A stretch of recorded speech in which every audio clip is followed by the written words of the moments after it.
Quran itu tidak ada sebarang keraguan. Dalam surah Kahfi dia katakan tidak ada sebarang kebengkokan. Alhamdulillahilladzi anzala ala 'abdihil kitab wa lam yaj'al lahu iwaja. Kan kita hafaz ayat tu kan? Ayat surah Kahfi kita baca seumpamanya 10 ayat kita baca. Kita hafaz 10 ayat awal, 10 ayat akhir. Kan jadi amalan kehidupan kita kan? Sebab diajarkan dalam hadis Nabi kata bacalah seumpamanya 10 ayat surah Al-Kahfi. Kan kita pun hafal alhamdulillahilladzi anzala ala 'abdihil kitab wa lam yaj'al lahu iwaja. Apa maksud wa lam yaj'al lahu iwaja? Tidak ada di dalam Al-Quran itu sebarang kebengkokan. Iwaj ini makna dia bengkok. Iwaj ain waw jim. Maknanya dalam bahasanya iwaj, iwajun. Iwajun ni ialah bengkok. Dalam Quran tak ada kebengkokan. Dalam Quran ini semua tunjuk kepada kita kelurusan, kebenaran. Kan? Ihdinas siratal mustaqim. Tunjukkanlah kami ya Allah jalan yang lurus. A'udzu billahi minasyaitonir rajim. Bismillahirrahmanirrahim. Alhamdulillahi rabbil alamin. Nahmaduhu wa nasta'inuhu wa nastaghfiruh. Wa na'udzu billahi min shururi anfusina wa min sayyiati a'malina. Man yahdihillahu fala mudilla lahu wa man yudlilhu fala hadiya lahu.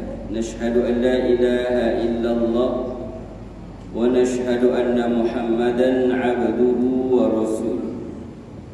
أدى الأمانة وبلغ الرسالة ونصح الأمة وجاهد في الله حق جهاده وتركنا على المهجة البيضاء ليلها كنهارها لا يزيغ عنها إلا هالك. ونصلي ونسلم على حبيبنا المصطفى رسول الله صلى الله عليه وسلم ثم إلى أصحابه وأزواجه وذريته والتابعين وتابع التابعين لهم بإحسان إلى يوم الدين. اللهم فقهنا في الدين وعلمنا التأويل. ربنا آتنا من لدنك رحمة وهيئ لنا من أمرنا رشدا. وصلى الله على سيدنا محمد وعلى آله وصحبه وبارك وسلم. Walhamdulillahi rabbil alamin. Assalamualaikum warahmatullahi wabarakatuh. Tuan-tuan imam, tuan-tuan Bilal, pengurusi dan barisan ahli dan kuasa, seterusnya yang dikasihi sidang jemaah sekalian, muslimin muslimat, ibu-ibu, ayah-ayah, anak-anak yang didoakan sentiasa dalam keadaan sihat walafiat, dalam rahmat Allah Subhanahu wa taala, diberikan kesihatan tubuh badan. Syukur alhamdulillah Allah beri kita hidayah. Kita setiap pagi mohon pada Allah hidayah. Allahumma hdina fiman hadait. Kan? Setiap pagi kita mengaminkan pimpinan doa oleh imam kita. Allahumma hdini, Allahumma hdina fiman hadait. Ya Allah, berilah kami hidayah sebagaimana hidayah yang kamu berikan kepada orang yang sebelum kami. Kan? Tiap-tiap pagi kita minta itu. Kemudian wa'afina fiman afait. Berilah kami keafiatan sebagaimana kamu berikan keafiatan kepada orang yang sebelum kami. Tiap-tiap hari kita minta. Wa tawallana fiman tawallait. Pimpinlah kami sebagaimana kamu memimpin orang-orang yang kamu pimpin sebelum kami. Mana hidayah ni tuan-tuan? Ibu-ibu, ayah-ayah, anak-anak sekalian. Hidayah ni milik Allah. Kan? Innaka la tahdi man ahbabta Walakinallaha yahdi man yasha. Kamu tak akan dapat bagi hidayah kepada siapa yang kamu kasih sekalipun. Kamu tak dapat hidayah ini. Walakinallaha yahdi man yasha. Yang boleh bagi hidayah ni siapa? Allah. Milik mutlak Allah. Tapi kita berdoa, kita mohon, kita berusaha supaya kita dapat hidayah. Sebab hidayah ni nilainya sangat tinggi. Sangat tinggi. Dia tidak semudah ni untuk kita memperoleh hidayah. Tapi bila kita dapat hidayah ni, syukur. Allah bagi hidayah kita datang ke surau, Allah bagi hidayah kita dapat Islam, Allah bagi hidayah kita untuk menjadi hamba yang taat. Berapa ramai orang yang tak dapat hidayah, walaupun dikelilingi, ditunjangi oleh orang-orang yang mereka kasih. Contoh Nabi Nuh alaihi salam. Kan? Nabi Nuh ni berdakwah 950 tahun. Dakwah. Ajak orang beriman kepada Allah. Yang beriman selama 950 tahun ni hanya 80 orang. Menurut setengah riwayat, hanya 80 orang. Atau ada yang mengatakan 84 orang. Maknanya 950 tahun hanya 80 orang yang menerima hidayah ni. Kita kata sangat sukar. Dan termasuk yang tak menerima hidayah adalah anak dia sendiri. Anak sulungnya nama Kan'an tak terima hidayah, walaupun ayahnya adalah seorang Nabi. Isterinya sendiri kan tak dapat hidayah, walaupun suaminya adalah Nabi, Rasul. Ini yang Allah kata, innaka la tahdi man ahbabta walakinallaha yahdi man yasha. Anak sendiri Nabi Nuh ajak, ya bunayya yarkam ma'na, wahai anak kesayanganku, naiklah bahtera ni supaya kamu selamat daripada air yang sedang melanda dunia ini, melanda kehidupan ini, kebanjiran yang sangat besar. Kamu akan tenggelam dan lemas. Naiklah. Anak dia tak nak naik. Anaknya yang nama Kan'an tak nak naik. Isterinya pun tak nak naik. Ini maknanya apa? Hidayah ni milik Allah. Hidayah ni milik Allah. Kemudian kita tengok Nabi Ibrahim alaihissalam. Apa kisah Nabi Ibrahim yang paling kita ingat? Apa kisah dia? Kisah dia dibakar dalam unggun api yang besar. Kan? Kerana apa? Diambilkan tindakan oleh Mahkamah Namrud kerana memecahkan patung-patung berhala. Yang buat patung berhala masyarakat Namrud tu siapa? Ayah Nabi Ibrahim sendiri. Ayah dia yang buat patung tu. Patung berhala yang jadi sembahan masyarakat Raja Namrud itu. Yang buat patung tu, pemukir patung itu adalah Azar. Azar itu siapa? Ayah kepada Nabi Ibrahim. Kalau kita fikirlah, anak seorang Nabi, takkan ayah tak nak ikut Nabi, takkan tak nak ikut anak dia yang disayang. Tapi hidayah itu milik Allah. Akhirnya dia tidak beriman juga. Dan yang paling dekat dengan kita Rasulullah sallallahu alaihi wasallam. Kan? Setelah kematian kakeknya, yaitu datuknya Abdul Muttalib, dia dipelihara, berpindahlah kehidupannya di bawah seliaan, pengawasan dan peliharaan bapa saudaranya, pamannya, bernama Abu Talib. Abu Talib ni menatang Nabi Muhammad bagaikan menatang minyak yang penuh. Penuh kasih sayang. Sayang yang amat sangat. Apa bukti sayang? Bukti sayang Abu Talib kepada Nabi Muhammad ini, apabila keluarganya telah menyiapkan hidangan untuk berbuka, untuk makan tengah hari, kan? Bila disiapkan hidangan untuk makan tengah hari, semua anak-anaknya sudah ada untuk makan tengah hari, tapi Muhammad belum balik daripada gembala kambing. Abu Talib isytiharkan kepada anak-anak dan istrinya, jangan ada sesiapa yang makan sebelum Muhammad balik. Sayang ke tak sayang? Masya Allah. Kita macam mana? Kalau hidangan dah siap, tak peduli ayah ada ke, mak ada ke, adik-beradik ada ke, kita belasah. Kan? Bila makanan sudah dihidangkan. Tapi Abu Talib kata jangan sesiapa makan selagi Muhammad belum sampai ke rumah. Apa maknanya tu? Kasih sayang yang tertumpah sepenuh jiwa raga Abu Talib. Tapi apabila nak wafat, apabila saat kewafatannya sudah menghampiri, Abu Talib tetap tidak beriman. Apa maksudnya? Hidayah milik Allah. Baik itu tuan-tuan, kita bersyukurlah Allah bagi kita hidayah. Dan kita nak cerita pasal hidayah ni. Hidayah ini, apa sumber hidayah kita? Apa sumber hidayah kita?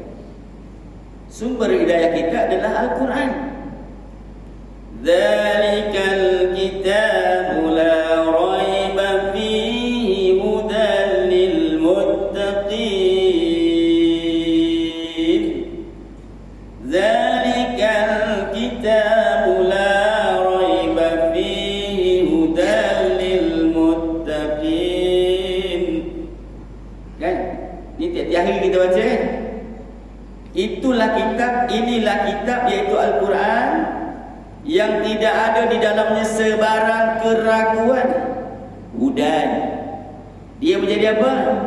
Menjadi hudan, menjadi sumber hidayah kepada orang-orang yang bertakwa. Ini hidayah. Kita syukur kita jadi umat Nabi Muhammad, orang Islam, dipilih oleh Allah, ditakdir oleh Allah, kita dapat hidayah. Dan hidayah yang besar ada di mana? Dalam Al-Quran. Begitu sempurna nuzul Quran ini, kita ingat tentang hidayah. Kita ingat hidayah itu Allah telah sediakan untuk kita. Tinggal lagi kita mahu mengambilnya ataupun sebalik. Kita mau ambil hidayah ataupun kita mau abaikan hidayah. Pastilah kita nak ambil hidayah itu. Sebab hidayah ini apa? Sumber panduan kepada kehidupan kita, yang memandu kehidupan kita supaya kita mendapat syurga Allah, supaya kita mendapat rahmat Allah, supaya kita mendapat kasih sayang Allah. Hidayah. Ayat tentang Ramadan 185 surah Al-Baqarah. Syahrul Ramadan alladzi unzila fihi al-Qur'an hudan lin-nasi wa bayyinatin minal huda wal furqan. Allah. Ibu-ibu, ayah-ayah sekalian, bulan Ramadan diturunkan di dalamnya Al-Quran. Syahrul Ramadan alladzi unzila fihil Quran. Ramadan yang kita sedang lalui, yang kita sedang jalani pada hari yang ke-17, kita dah tahu bahawa di dalam bulan Ramadan inilah turunnya Al-Quran. Dan Al-Quran itu untuk apa? Yang Allah turunkan Al-Quran ini untuk apa? Yang kita tahu prosesnya daripada Allah kepada Lauh Mahfuz, kemudian kepada Baitul Izzah, kemudian secara beransur-ansur turun kepada Nabi Muhammad sallallahu alaihi wasallam. Yang peristiwa pertama yang kalau kita ulang balik sejarahnya, diturunkan kepada Nabi Muhammad dengan ayat Iqra bismi rabbikal ladzi khalaq, Khalaqal insana min 'alaq. Iqra wa rabbukal akram. Alladzi 'allama bil qalam. 'Allamal insana ma lam ya'lam. 1 hingga 5 surah Al-Alaq. Ayat yang pertama turun secara langsung kepada Nabi Muhammad sallallahu alaihi wasallam. Berlaku bila? 6 Ogos 610 Masihi. Bersamaan dengan 17 Ramadan. Allahu Akbar. Turun di mana? Ketika Nabi sedang beruzlah di Gua Hira di Jabal Nur utara Mekah di Saudi Arabia sana. Yang kita pergi umrah, kita pergi haji, kita pergi ziarah di sana. Kan tempatnya sangat kecil. Tingginya 1.8 meter. Lebar dia 1.3 meter. Tempat yang sangat kecil. Ngam-ngam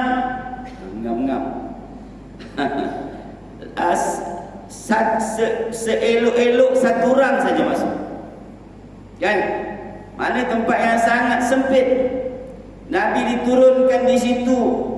Datang malaikat ajar Nabi, suruh baca. Nabi kata, aku tak pandai baca. Ma'ana biqari'. Iqra, kata malaikat Jibril. Ma'ana biqari'. Aku tak pandai baca, aku tak tahu baca. Kemudian dipeluk lagi oleh malaikat Jibril.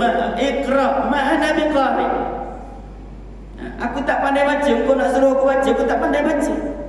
Barulah diajarkan oleh malaikat Jibril, Iqra bismi rabbikal ladzi khalaq. Khalaqal insana min 'alaq. Sampailah ayat yang kelima surah Al-Alaq ini sebagai ini dia panggil apa? Sebagai nuzul, proses daripada Baitul Izzah ke Nabi Muhammad, ke dunia Nabi Muhammad sallallahu alaihi wasallam sebagai ayat yang pertama. Dan kita balik pula kepada syahrul Ramadan allazi unzila fihi al-Quran tadi. Apa dia? Sebagai hudan, sebagai sumber hidayah. Maknanya apa? Dalam Quran ini sumber hidayah. Kalau kita nak dapat hidayah, mestilah kita baca Al-Quran, mesti kita tadabburkan isi kandungannya. Baru kita akan dapat hidayah. Sekarang hidayah Islam, tapi hidayah beramal dengan Islam mesti ada dalam Al-Quran. Kitabun anzalnahu ilaika mubarakun liyatadabbaru ayatihi wa liyatazakkaru ulul albab. Kata Allah Subhanahu wa taala, kan? Kitabun anzalnahu ilaika, kitab yang kami turunkan kepada kamu, mubarakun, yang penuh dengan keberkatan, liyatadabbaru ayati, supaya kamu mentadabburkan isi kandungannya. Sebab itu Quran ini tidak kita kata tidak cukup dengan kita hanya memuliakan dia saja. Quran ini tak cukup. Bukan itu saja. Belum. Kalau kita kata Quran ini mulia, kita kata Quran inilah lambang kehidupan orang Islam, tak cukup. Kalau kita sendiri tidak lihat tadabbaru, tidak mentadabburkan isi kandungannya, ayatihi wa liyatazakkaru, mengambil pengajaran bagi ulul albab, bagi orang-orang yang berfikir. Maknanya Quran ni, ibu-ibu, ayah-ayah, anak-anak sekalian, dia sumber hidayah, dia mesti ditadabburkan. Sebab itu bulan Ramadan inilah, sebab bulan ini bulan turunnya Al-Quran, yang sepatutnya inilah kita punya asas untuk kita kembali berinteraksi dengan Al-Quran, untuk kita kembali bermuamalah dengan Al-Quran. Mari kita, ini 17 hari dah. Berapa juzuk dah kita baca? Kan? Berapa ayat yang sudah kita faham? Ni sepatutnya. Kalau tidak, ia hanya tinggal sebagai sumber yang mulia begitu saja. Tidak memberi, kita kata tidak memberi impak, tidak memberi kesan yang besar kepada kehidupan kita. Padahal dalam Al-Quran itulah dipanggil manual kehidupan. Manual kehidupan kita. Itulah manualnya. Yang kita kalau kita tak faham, yang kita kalau kita ragu-ragu dengan perjalanan kehidupan kita, manual panduannya ada dalam Al-Quran. Fa in tanaza'tum fi syai'in farudduhu ila Allah war Rasul. Bila kamu berselisih tentang sesuatu perkara, kembalilah kepada Allah, kembalilah kepada Rasul. Kembali kepada Allah itu apa? Al-Quran. Jadi kita Quran, kalau bulan Ramadan ni masih jauh dengan Al-Quran, ini yang kita kena fikir. Yang Allah kata waliyatazakkaru ulul albab. Wahai orang-orang yang berfikir, ambillah pelajaran, ambillah pengajaran. Kalau Ramadan ini kita masih jauh dengan Al-Quran. Langkah pertama kita kata apa? Tadarus. Tadarus Al-Quran. Kebanyakan masjid ini minta maaf, kita hanya nak menyebut contoh-contoh saja. Kebanyakan masjid kita tahniah kepada ibu-ibu. Kumpulan tadarus ibu-ibu boleh tahan, kan? Kalau masjid ni ada berapa kumpulan? 10 kumpulan. Kumpulan tadarus ibu-ibu 10. Kumpulan tadarus bapa-bapa berapa? Ada 20. Satu kumpulan 10 orang. Kalau 20 kumpulan ada 200 orang. Ibu-ibu kumpulannya ada 10 orang. Kalau 10 kumpulan ada 100 orang. Itu pun reject setengah. Sebab apa? Ramai sangat dah. Tak cukup dah. Sampai macam tu. Kita cuba bayangkan, yang kebanyakan masjid yang ramainya adalah ibu-ibu. Ibu-ibu ni ramai, sangat prihatin dia. Ramadan dia mesti nak baca Quran, dia mesti nak khatam Quran, mesti nak tadarus Al-Quran. Bagus. Ini satu langkah yang wajar. Tapi muslimin, ibu-ibu, bapa-bapa, kita tak nampak sangat dia punya rangsangannya. Masih lagi kumpulan, 2 kumpulan tu lah. 10 tahun 2 kumpulan tu lah. Masuk tahun yang ke-11 ada dah yang mati setengah. Kalau asalnya 10 tinggal 8. Masuk tahun ke-12 daripada 8 tinggal 6. Tak bertambah pun. Saya tengok di satu masjid, ada dalam TikTok, dalam Facebook saya tengok, diviralkan oleh seorang kita punya tokoh agama kita. Satu masjid, ya Allah. Anak-anak muda ni, anak-anak muda ada yang rambut panjang, ada yang apa ni, anak-anak muda kita. Ada 12 kumpulan anak-anak muda. Semua muda-muda belaka, tak masuk yang dewasa ni. Yang muda-muda ni, anak-anak muda ni, remaja antara 13 hingga ke 18 umurnya. Kan, duduk dalam satu grup, 8 orang, 9 orang, 10 orang, satu grup. Kan? Lepas tarawih baca Quran, ditanya oleh kita punya personal dalam TikTok tu, dia kata ini sampai pukul berapa ni? 11.30. Maknanya anak-anak tu bertekun, berteleku dengan Al-Quran selepas tarawih. Habis lebih kurang pukul 10, bertadarus sampai pukul 11.30. Ini yang kita nampak, sepatutnya Al-Quran itulah semangatnya. Tapi di tempat kita ni sudah ada, tapi kita perlu bugarkan lagi. Sebab apa? Sebab dia hudan. Al-Quran ini sebagai hudan, Al-Quran ini sebagai sumber hidayah. Dengan asbab hidayah ini kita jadi manusia yang bertakwa. Asbab hidayah ini kita jadi takwa, kita jadi orang yang baik-baik, kita jadi orang yang soleh. Kita ni soleh, kita nak anak-anak kita pun soleh. Tapi bab Quran toleh. Bab Quran kita tak berapa nak terangsang. Sepatutnya Quran bermula dengan Al-Quran. Al-Quran itu sumber hidayah. Hudan linnas. Bukan saja kepada orang yang beriman. Quran ini hudan linnas, sumber hidayah kepada orang manusia secara umum. Orang yang beriman sepatutnya lebih kan? Orang yang beriman sepatutnya lebih. Ada seorang personal antarabangsa yang kita kenal dia sebagai seorang yang sangat masyhur di peringkat antarabangsa.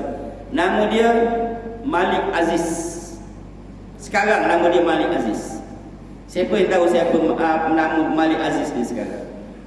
Tapi kalau saya sebut nama asal dia, mesti ada yang kenal. Nama dia Mike Tyson. Mesti kenal. Ramai yang mengangguk. Mike Tyson. Siapa? Petinju. Petinju yang masyhur di antarabangsa. Dalam 54 pertandingan tinju yang dia lawan, 44 menang KO. Mike Tyson. Kan? Allah. Brutal.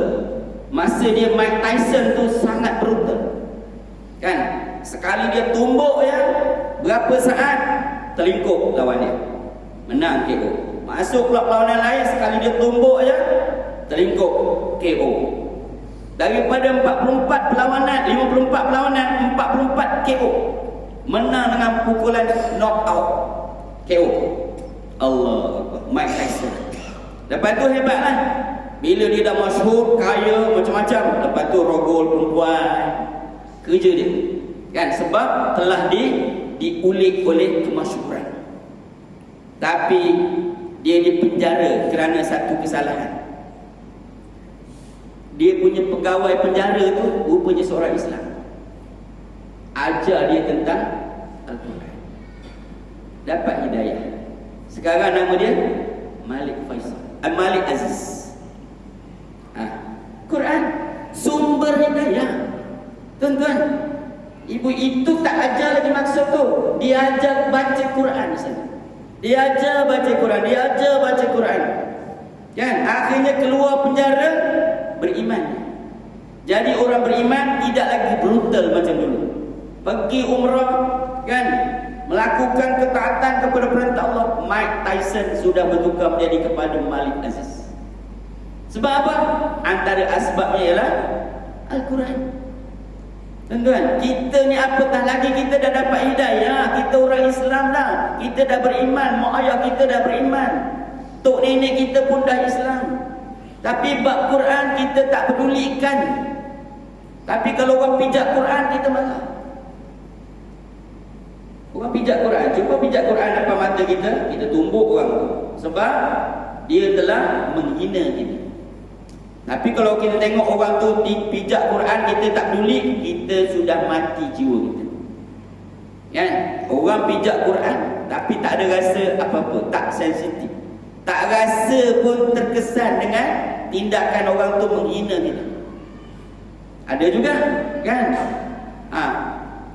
Ini Quran ni sumber hidayah. Allah kata hudal linnas, memberi hidayat kepada manusia, bukan saja kepada kita. Apatah lagi kita yang dah Muslim. Sepatutnya bila kita baca Quran, bila kita dapat Quran, kita baca, kita tadabburkan, maka kita jadi orang yang taat kepada perintah Allah.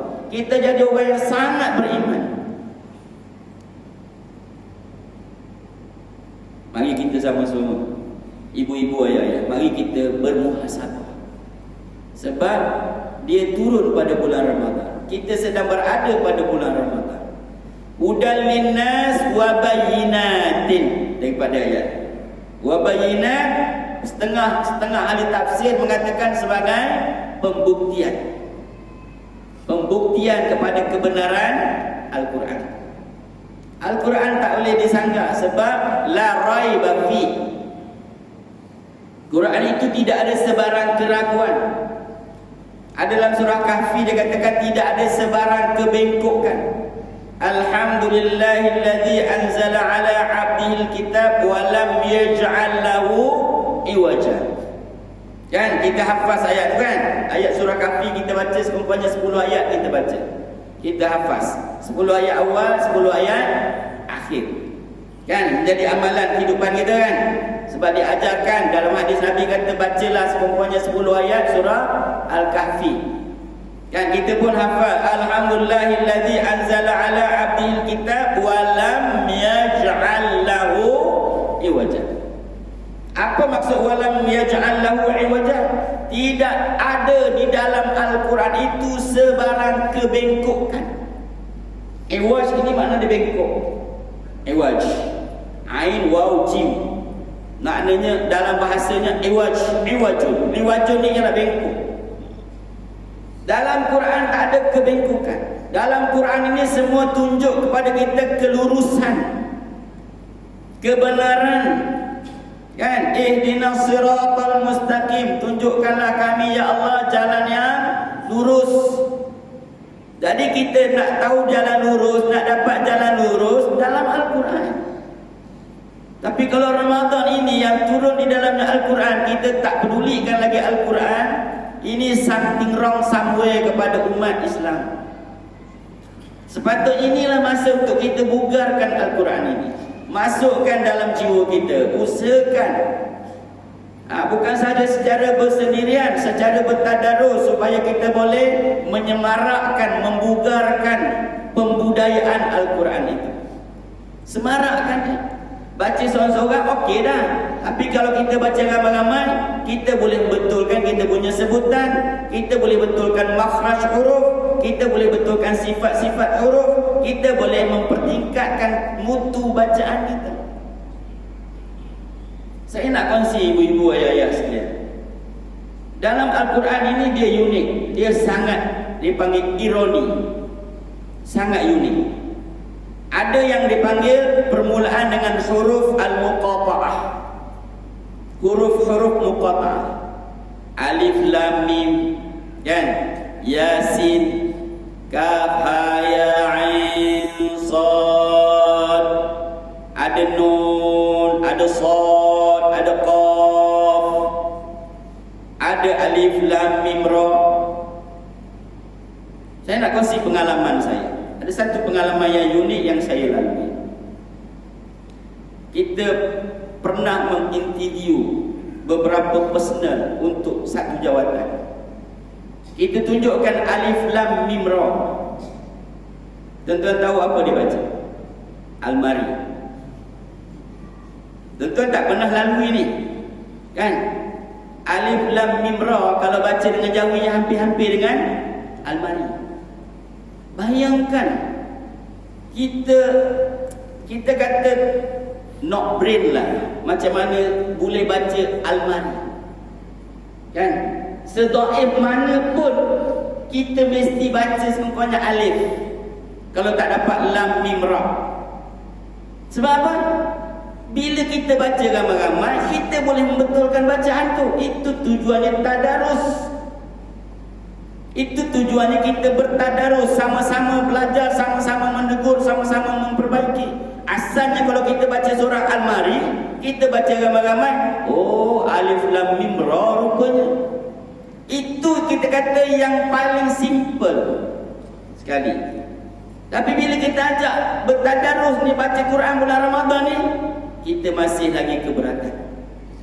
Kita tak dapat lagi semangat Quran ini turunnya pada bulan Ramadan.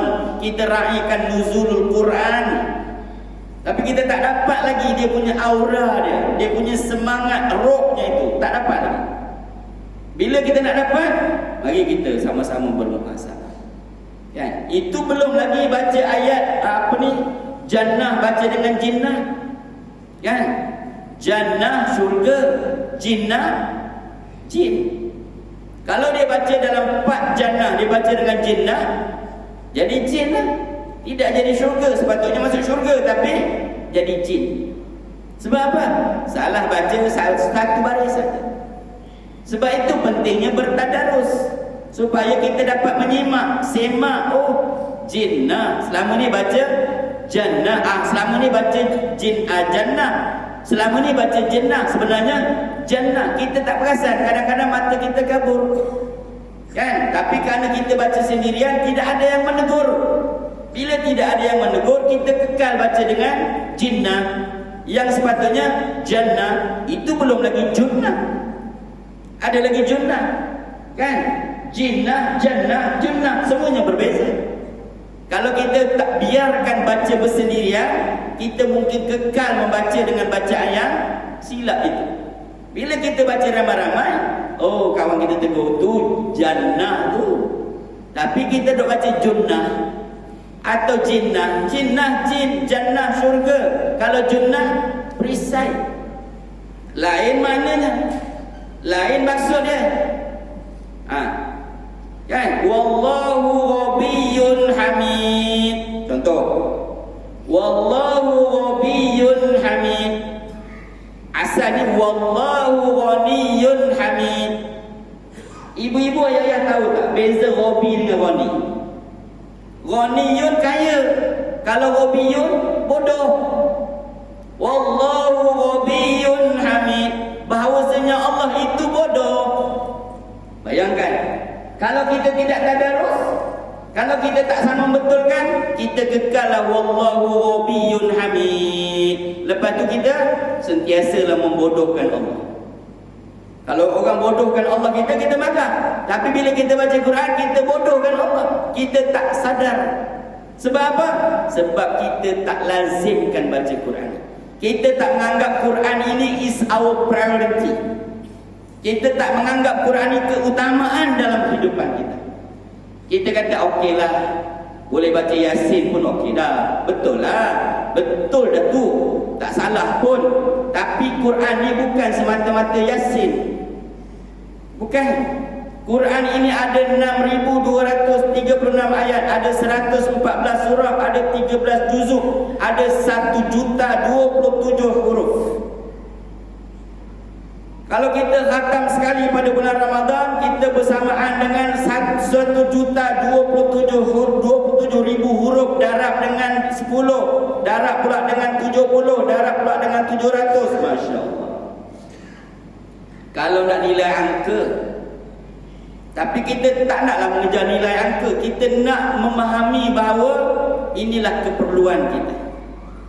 Inilah keperluan yang sepatutnya kita ambil.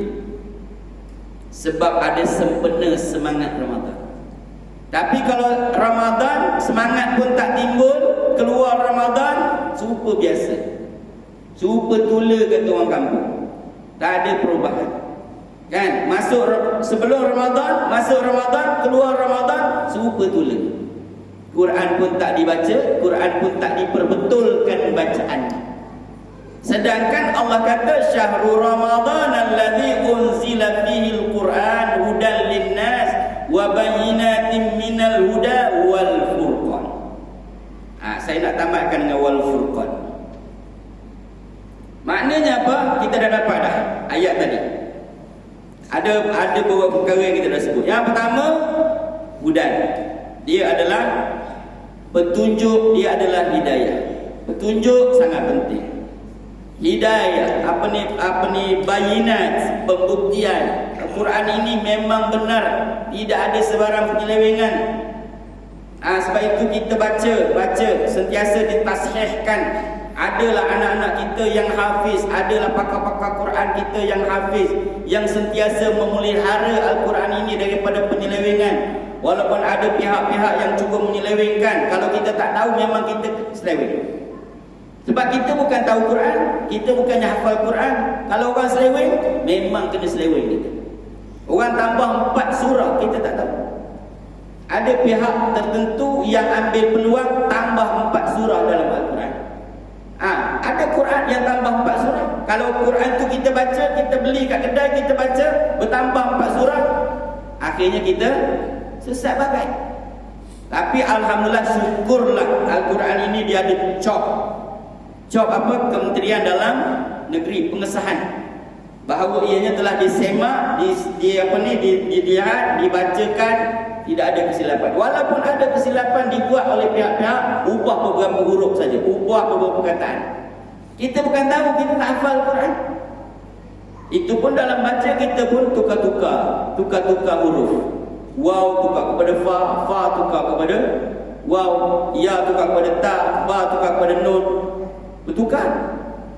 Maknanya pembuktian. Dan yang ketiga ialah Al-Furqan. Allah sebut dalam Quran, dalam ayat ini. Apa dia? Al-Furqan. Apa makna Al-Furqan? Furqan ini ialah pembeza. Pembeza. Apa yang maksud pembeza? Membezakan. Al-Quran ini sebagai suatu instrumen, sebagai satu alat, sebagai satu neraca untuk kita membezakan antara yang hak dengan yang batil, antara yang benar dengan yang salah. Quran, kita tahu yang benar mana, yang salah mana. Kita tahu yang ini ma'ruf, yang ini mungkar. Kita tahu melalui mana? Al-Quran. Tapi kalau kita tak baca Quran, kita tak faham Quran, kita tak tadabbur Al-Quran, bagaimana kita tahu membezakan? Kita tak tahu nak membezakan. Sebab apa? Sebab kita tak faham. Sebab kita pun tak pernah pedulikan. Tapi Al-Quran ni sifat dia adalah neraca, membezakan antara yang hak dengan yang batil. Ini hak kebenaran. Apa hak? Puasa bulan Ramadan, hak. Solat 5 waktu, hak. Haji di Makkah, hak. Apa lagi? Zakat bila mampu, hak. Kan? Itu hak. Yang batil, yang tak betul. Kan? Sembahyang pakai niat, tak betul. Tak betul. Kan? Sembahyang hanya main subuh je, tak betul. Sembahyang lain, tak ada. Ini Al-Quran ni yang menerangkan, sebab di dalamnya ada isi kandungan yang asas. Akidah, fiqh, akhlak diajarkan kepada kita. Tapi kalau kita tak pedulikan dia, maka kita tak dapat mengambil, mencari gali, mengeluarkan dia punya intinya. Inti yang ada dalam Quran tu kita tak dapat nak keluarkan untuk kita hayati sebagai manual panduan kehidupan. Maka bila kita tak gunakan manual panduan kehidupan ini, dia menyebabkan kita jadi tidak keruan, tidak tentu hulu hala. Hulu hilir, tak tahu hulu hilir. Sebab apa? Sebab kita tak tahu. Macam saya kongsikan sebelum ini beberapa kali. Quran ni sebagai manual kehidupan. Macam kita beli satu barang. Barang apa? Kita beli dengan Lazada, dengan Shopee, atau kita order dengan mana-mana syarikat sampai ke rumah kita. Barang tu dia adalah kompartmen yang berpisah-pisah. Kemudian kita nak pasang dia. Kalau tak ada manual pengguna kepada alat tu, kita pasang mungkin boleh pasang, tapi kita pasang tak betul. Kan? Mungkin tak kena dia punya sambungan dia. Mungkin skrunya tak kena. Kan? Menyebabkan alat yang kita pasang tu mungkin dia mudah rosak sebab tak kena, tak betul. Macam tu lah. Kita beli satu alat, kita tak boleh nak pasang. Mana kita nak rujuk? Manual itu lah. Manual tu akan tunjuk kita step 1, step 2, step 3, step 4. Kita akan dapat lihat di situ. Oh ini step 2 ni, step 3 ni dipasang ni. Kita cuba acu. Betul. Begitulah Al-Quran ini. Dia manual kepada kehidupan kita. Dia akan memandu kita. Tapi macam mana kalau kita tak guna manual tu? Manual tu kita biarkan saja dalam rak-rak ni. Manual tu kita pandang sebelah mata saja. Kita tak ambil kisah pun kepada dia. Akhirnya apa?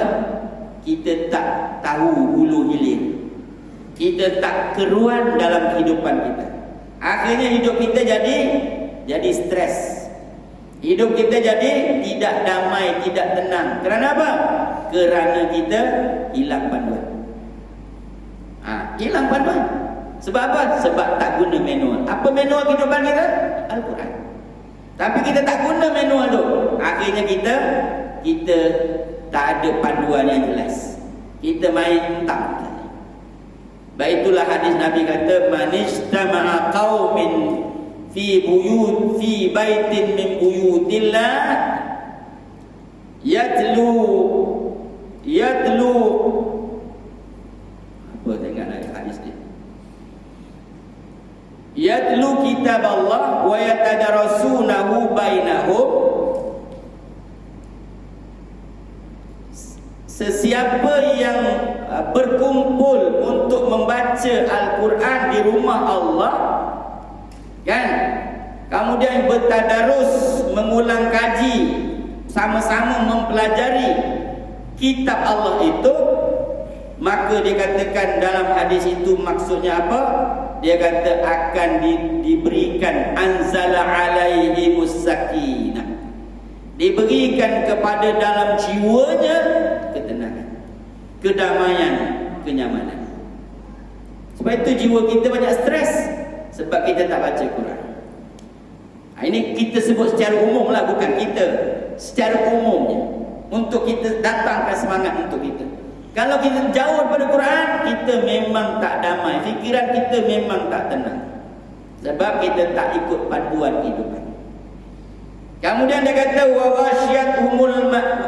ghasyiathumur rahmah, maka dia akan dilingkari, diliputi oleh rahmat Allah. Orang yang baca Quran, percayalah akan sentiasa dirahmati oleh Allah SWT. Percayalah. Bawalah diri kita untuk kita baca Quran. Sekurang-kurangnya baca satu muka surat sehari, satu ayat sehari.